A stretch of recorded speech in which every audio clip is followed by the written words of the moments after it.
Today, Uncle Mike had a bit of an unpleasant journey. He was kind enough to give an elderly man a ride, but instead of showing any gratitude, the old man just complained about how old Uncle Mike's car was.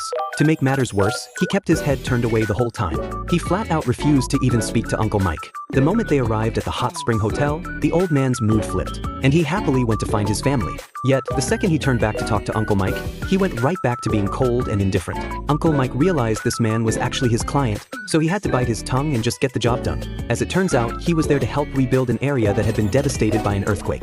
The client, serving as the association president, wanted to use the event to bring smiles back to people's faces. Once he understood the situation, Uncle Mike started helping move equipment. He even went out to the roadside to promote the event. Before long, Uncle Mike started getting hungry. He knew he had to find some food immediately. The path was lined with broken walls and debris. Every few steps, he passed another collapsed house. Finally, in a secluded alley, he found a shop that was still open for business. The moment Uncle Mike stepped inside, the cozy atmosphere made him feel instantly relaxed. Uncle Mike ordered the Chenko Nabe, oyster tempura, and butter sautéed oysters. The oyster tempura looked golden and inviting. It was crispy on the outside and tender on the inside. One bite released an instant burst of sweet, fresh seafood flavor. The Chenko Nabe was packed with a variety of meats and vegetables. It was a perfectly balanced meal. Uncle Mike picked up some of the ingredients and popped them into his mouth. They were fresh, savory, and incredibly tender. He took a huge bite and moved quickly. In no time, he finished off all the meat and vegetables in his bowl. Taking a sip of the chicken broth, he felt a warmth spread through his entire body.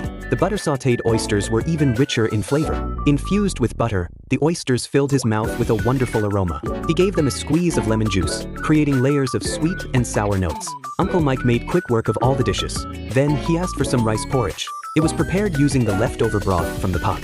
The porridge featured Uncle Mike's favorite rice. With the addition of green onions and eggs, it became hot and fragrant. Uncle Mike ate bowl after bowl. He didn't stop until he had finished the entire pot of porridge. Back at the event venue, the movie screening ended on a high note. Uncle Mike was starting to feel a little drowsy. He had definitely eaten way too much rice earlier. The Merchants Association had prepared New Year's Eve soba noodles.